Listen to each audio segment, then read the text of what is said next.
Welcome to Mt Shasta Escape. I'm about to do a long road ride where I will go up I-5 to the north and I will turn on Stewart Springs Road and head towards the mountains.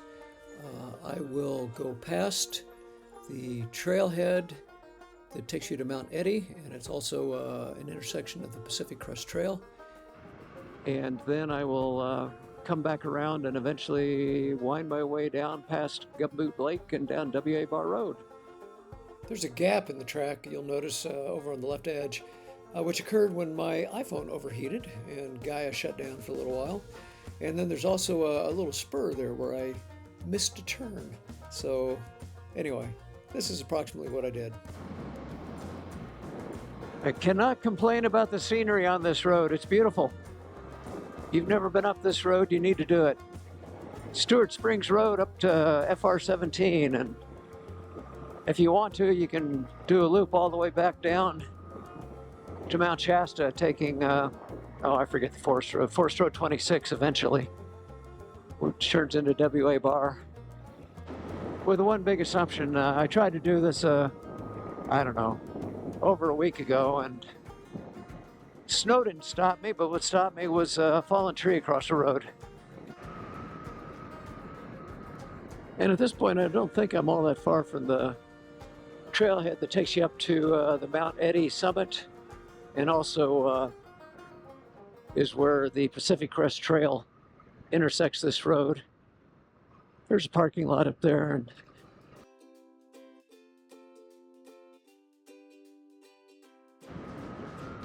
I'm up to 67,000 or 6,743 feet elevation.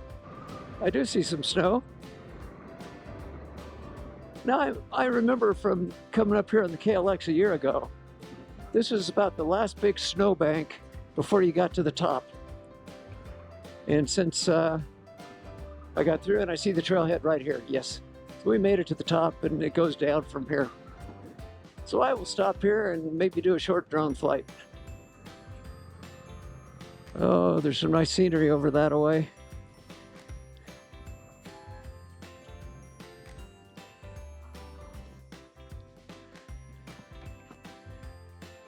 And well, I just decided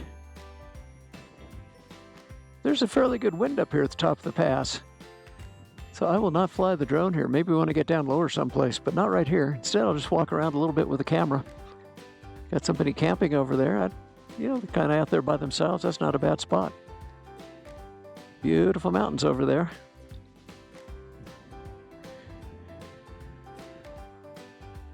Straight ahead is where the trailhead for Mt Eddy starts, and it's also the Pacific Crest Trailhead. What do they call this? They call this, it looks like Parks Creek Trailhead.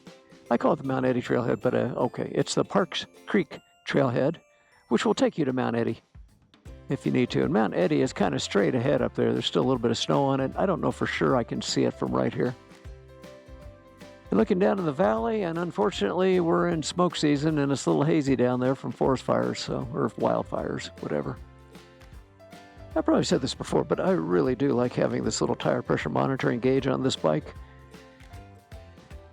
I read somewhere that one of many factors that can cause a crash on a street bike is underinflated tires. And with this, I can always tell at a glance. And I do it on my KLX too. About 40 bucks. We'll get you one of these. TPMSs are trivial to put on. Highly recommended. Now you get your higher end motorcycles, they'll come with a TPMS. But you know what? On any motorcycle, it's really cheap to put them on and they work well. Now that guy down there has got an outstanding campsite. Like says, wow, the view he's got right from his windows. I like that. I don't like to risk my drone in wind. I mean, the drone, if you put it in its speed mode, I think has a top speed of 22, maybe 25 miles an hour. And if you get a wind that's gusting higher than that, it'll blow your drone away from you. You'll lose it. And even if it's below that, I mean, you could be 10, 15 miles an hour and It's going to move the drone around a little bit. It's going to make it a little hard to get steady, good video from it. Anyway, I don't like to have much wind when I fly the drone, so this may not be a drone flying day. I brought it, that doesn't mean I have to use it. And wow, the scenery around here is still outstanding. Again, Mt Eddy is just straight up there where I'm pointing the camera, but I'm not sure it's the first peak you can see there. I think it's behind it. And it could be over here on the left too, I don't remember. I've hiked there once. And I don't know if we'll get a chance to do it again this summer or not. Snow hasn't quite melted out enough yet. I think on my last video I mentioned that I was recovering from some surgery. Fast forward about a minute if you don't want to hear this, because this is not your glamorous surgery. I had a kidney stone broken up. It was too big to pass it. And all I can tell you is that surgery is no fun at all. And I am still far from recovered from it. And it will take some time to recover from it. So that makes hiking any long ways a problem. Riding my e-mountain bike or the KLX, which bounces you around a bit more, is a problem. Street bike, well, you know, I'm willing to put up with a little bit of a discomfort. Just got to get out of the house and do some things. I'm still walking with the dogs. And that's all for that. The rest of this is just going to be about this beautiful ride. Oh wow, they've got bridges over the swamp here. Look at that. Now that might be a better way for starting out towards Mt Eddy. Joline and I, the first time we tried to hike up there, we went that direction. There were no bridges and it's a swamp. And I mean, we were getting our boots wet and dogs loved it, but they got all muddy. We didn't like it. We turned around and came back, but that's another option if you want to park there and hike up towards the Mt Eddy summit. I don't think I mentioned this in any of my earlier videos. One complaint I have with this bike, and it's also a plus, but the negative, it's got a very stiff suspension, and I'm a lightweight rider. If you're a heavier rider, it may not be an issue for you at all. But the stiff suspension sends jolts if it's a rough road right through you. That's why I want to get the handlebar risers. And that's why I'm standing up, leaning too far forward and kind of hunched over a little bit. You know, if I stand up, I mean, the stiff suspension is really not an issue at all. And if I had just a little bit higher handlebars, I don't think I would mind this. Handlebar risers showed up today, and I put them on the bike, and I took it for a couple test rides on some dirt road sections. It improves the standing position greatly. Doesn't turn it into a dirt bike. I had a few little silty sections, maybe an inch or two of silt, and boy, does the bike get squirrely. Here's what it looked like with the handlebar risers on. After thinking it over, I took them off. I decided I really didn't like them all that well on pavement. They did help the standing position, but I finally decided, you know, it's a street bike, treat it that way. But here's the plus side of the stiffer suspension. Boy, this thing just rails corners. I raced cars for a little while too, nothing intense. It was autocross, you know, which is relatively low speed. They set up in big parking lots. You know, your highest speed, you might get up to 40, 45, but you really rip around the corners and just twisty tight everywhere. And it tests your driving ability. It was fun. Oh, wow. I wanted my daughter to learn how to handle a car at the limit, so I took her to an autocross. She had, well, I should say I bought a Pontiac GT. Oh no, what was it? A Pontiac? Oh God, I'm forgetting what it was. Anyway, it was a cool little car, fairly hot. So I went there with that car, and my daughter and I took turns driving around the autocross course. We both signed up for it. But the first run she made, I guess she's a chip off the old block. I mean, she was gonna win everything. and they allowed me to ride in the passenger seat along with her. And I mean, she just floors it and hammers it into the first corner, and she's coming up on that first corner, and I started screaming at her, "Slow down!" And man, she slid that corner, took out all the cones, had the course workers scattering.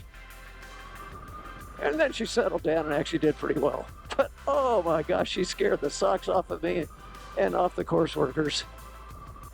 And she learned a lot about driving at the edge, which I think it's good for everybody. You need to know how to handle a car at the edge. That doesn't mean you drive that way on public roads, but I mean, things happen by accident. And I mean, if you don't really understand how to handle a car at the limit, it could get you in trouble.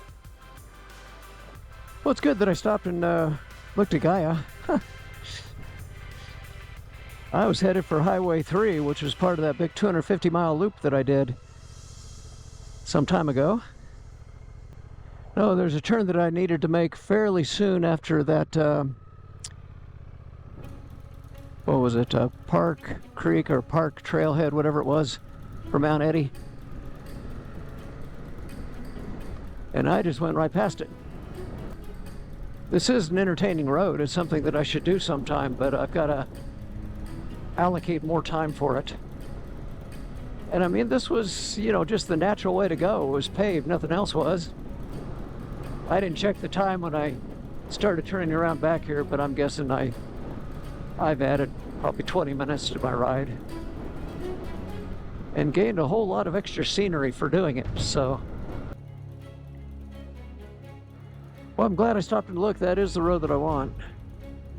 And I'm sorry to say, I got a lot of dirt road to do there. But it's either that or I have to go back the way I came. And I'd rather not do that. And this is okay on dirt roads. It's just a lot of dirt.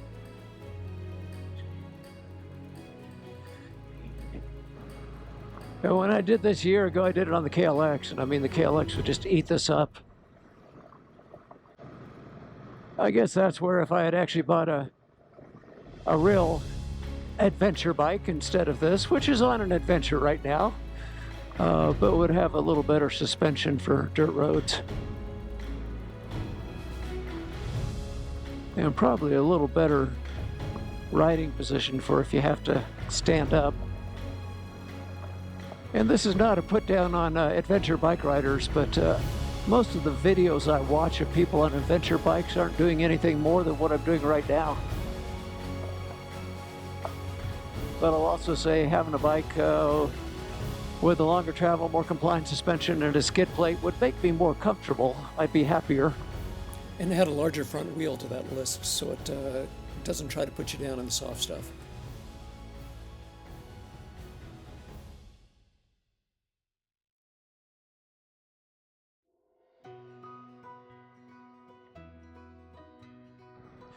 I'm going to turn around and send up the drone here. No particular reason why. Just kind of, there's a bit of a straight section of road back there that maybe I can get a view of the motorcycle on. Okay, I've got the drone flying above the road. I'm going to just go back up the road a little bit, which should put me into the camera view for the drone. Standing up going uphill is pretty easy.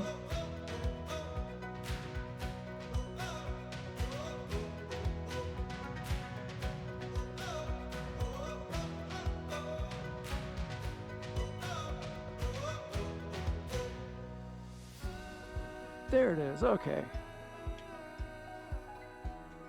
Okay, time to bring it down.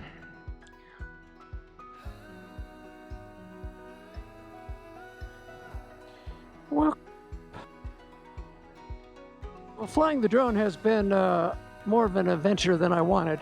For starters, first time I tried to fly it, I forgot to turn on the camera.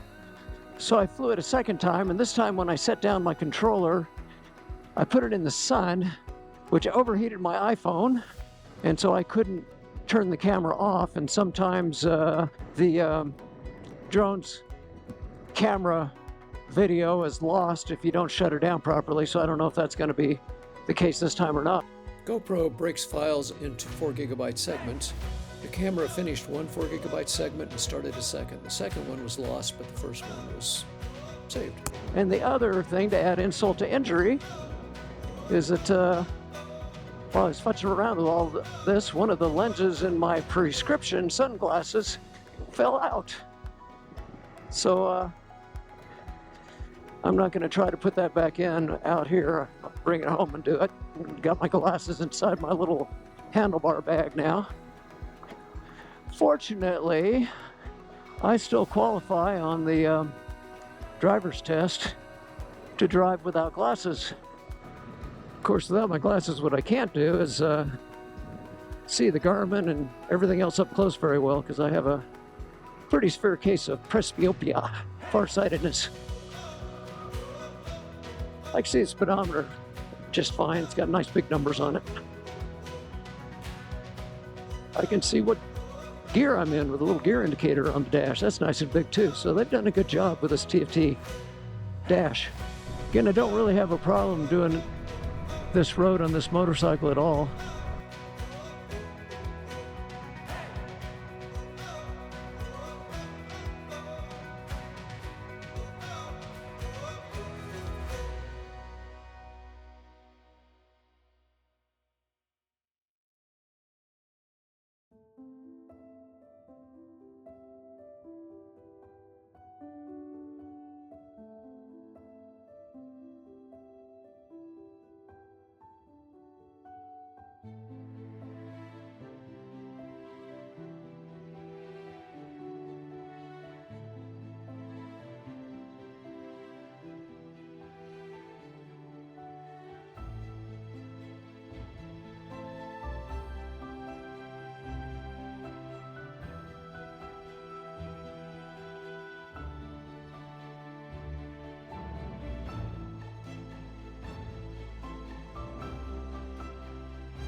I was just on 40 and 45, and this is Forest Road 26.